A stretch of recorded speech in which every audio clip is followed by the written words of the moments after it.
من این گلبرگ ها رو با قیچی در آوردم، دورش رو فندک گرفتم و آماده است برای اتو کشی. و قبلش خواستم به شما رنگامیزی این گلبرگ ها رو هم آموزش بدم.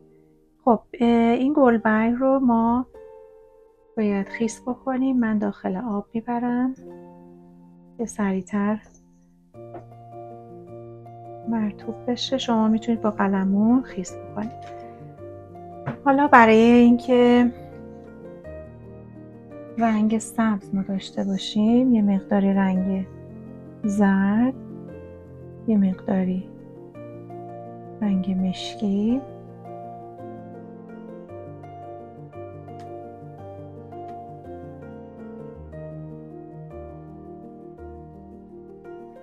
یه مقداری آبی،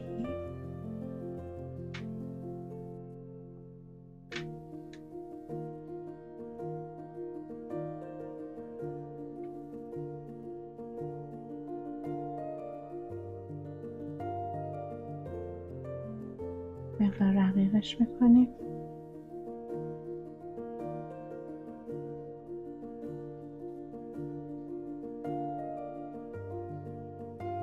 شما میتونید به روش‌های مختلفی رنگ سبز رو به دست بیارین. خب از این بالا شروع میکنیم به رنگ زدن.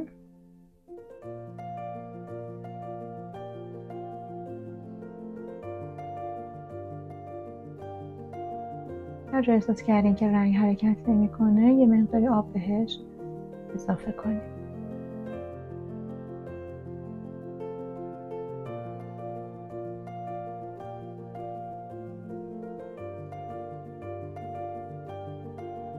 لبه های کار رو تیره تر میکنیم.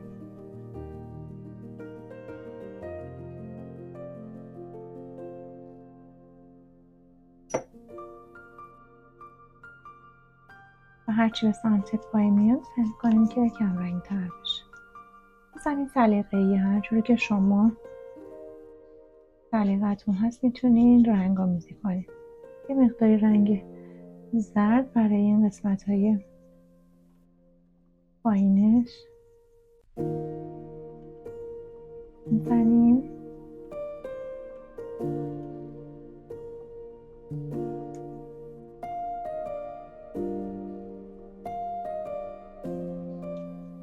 و برای پشتش هم همینطور. چون این مخمل یه مقداری ضخیمه، رنگ از نفوذ نمیکنه و ما باید دو طرف رو رنگ آمیزی کنیم. ولی برای پارچه های دیگه همین که یه طرفش رو رنگ کنیم کافیه، خودش نفوذ میکنه به لایه دوم و کاملا رنگی میشه.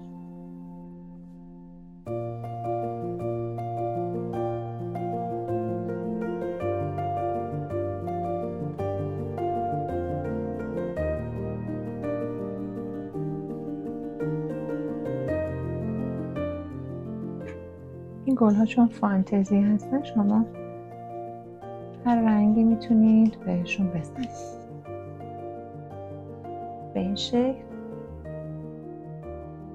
گلبرگ ها رو آماده میکنیم برای اتو کشی. ما اینو قرار میدیم روی همین کاغذ بمونه تا کاملا خشک بشه و بعد اتو میکنیم.